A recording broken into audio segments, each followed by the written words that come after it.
He conquered Dorne at 14. No Targaryen had ever done it. Not Aegon the Conqueror, who burned every castle in the realm but could not make the Dornish kneel.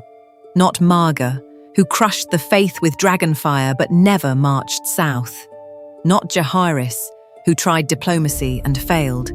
A boy did it. A boy with no dragons. He marched 50,000 men through the Boneway and the Prince's Pass, sent a fleet to take the coast, and in less than a year, Dorne submitted. He walked into Sunspear and received the submission of every lord in the country. He was 14 years old. He wrote a book about it. He was dead at 18. Welcome to Westeros Within, where we journey into forgotten ages, hidden legends, and ancient mysteries. This is Blood of the Dragon. Episode 10, The Boy King and the Mad Saint, When Extremes Kill. Daeron was the eldest son of Aegon the Broken King. Where his father had been silent and still, Daeron burned with ambition. Where Aegon III had let the world grow cold around him, Daeron intended to set it on fire. He had been raised on stories of Aegon the Conqueror. He had studied the campaigns. He had trained with the sword. And from the moment the crown was placed on his head, he knew what he wanted. Dorne, the only kingdom that had never bent the knee. The realm's advisors told him it could not be done. His uncle Viserys, who served as hand, cautioned restraint. But Daeron was not a boy who listened to restraint.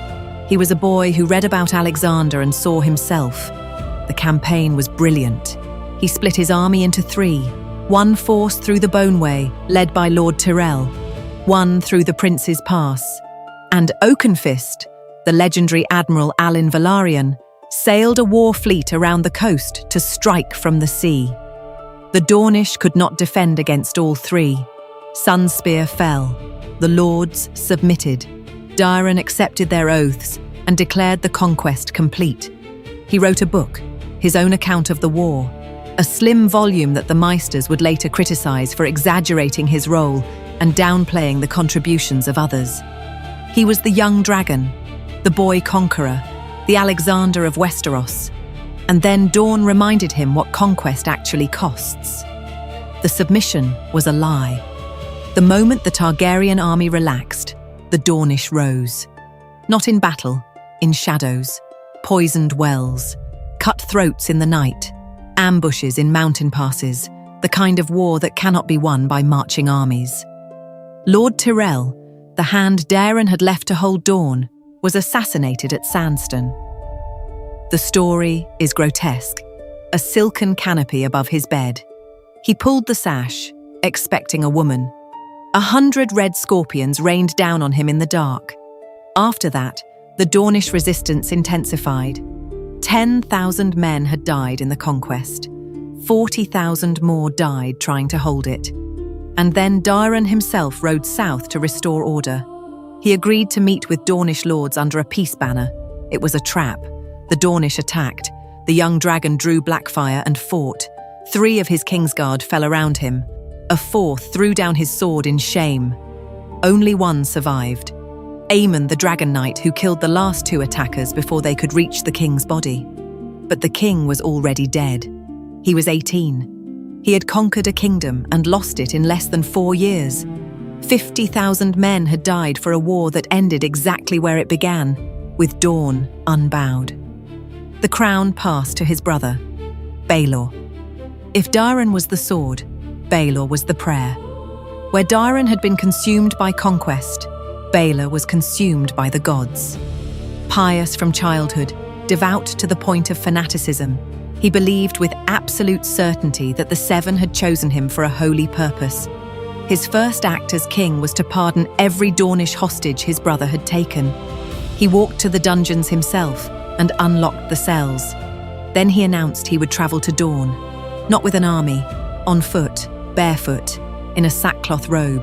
He walked from King's Landing to Sunspear, across the Boneway, through the desert, alone except for a small escort of septons. The same road his brother's army had marched, he walked as a pilgrim. The Dornish watched him come and did not know what to make of it. He reached Sunspear and negotiated a peace, not through force, but through faith. Dorne would remain independent for now, but a marriage pact was sealed. Prince Daeron's line would one day wed into the Martells, the union that swords could not achieve, a barefoot king accomplished with words. But the Dornish had one more test for him. Aemon, the Dragon Knight, had been captured during the ambush that killed Daeron. He was held by the Wills, a house famous for cruelty. When Baelor came to collect him, Lord Weil presented the king with a key and told him his cousin was in a cage suspended over a pit of vipers. If Baelor wanted Aemon, he could walk through the pit and unlock the cage himself. Baelor smiled and stepped in. The vipers struck him 6 times. Some accounts say many more. He walked through them with his eyes closed, praying, and reached the cage. He unlocked it. Aemon, half dead from captivity, was lowered to the ground. Baelor collapsed before they left the courtyard. He was unconscious for half a year. When he woke, he was convinced the gods had saved him. And from that moment, his piety became something darker, something that looked less like devotion and more like madness. He annulled his marriage to his sister Dana. He locked all 3 of his sisters in a tower, the Maiden Vault, because he believed their beauty was a temptation that might lead men to sin. He banned prostitution across King's Landing, driving 1,000 women into the streets. He burned books, including Septon Bath's treatise on dragons, the finest scholarly work ever written on the subject, destroyed because Baelor decided it contained forbidden knowledge. He appointed an illiterate stonemason as High Septon because the man had visions. The stonemason died within a year. Baelor then appointed an 8-year-old boy. He prayed over dragon eggs for months, believing the 7 would hatch them if he was devout enough. They remained stone. And then he fasted, 40 days without food. His body failed on the 41st. He collapsed in the sept and never rose. The realm said he starved himself for the gods. But some whispered that his uncle Viserys, who had served as hand for 2 reigns and watched 2 nephews destroy themselves in opposite ways, had simply helped the process along. Whether by faith or by poison, Baelor the Blessed was dead, and the crown passed to Viserys II, the quiet uncle, the man who had actually been running the kingdom the entire time. He reformed the laws, stabilized the currency, restored trade. He ruled wisely and well. For 1 year, then he died, possibly poisoned by his own son.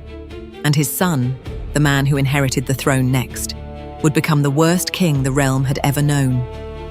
But that is the next chapter. So tell me this. Daeron chose the sword and died at 18. Baelor chose the prayer and fasted himself to death. 2 brothers, 2 extremes. If neither path saved the realm, what would have? Write it in the comments. And if you want to hear what came next, when the cruelest king in Targaryen history fathered 4 bastards who would tear the realm apart for generations, subscribe to Westeros Within and join me for the next chapter. Because next time, we meet Aegon the Unworthy and one dying wish that started 5 wars.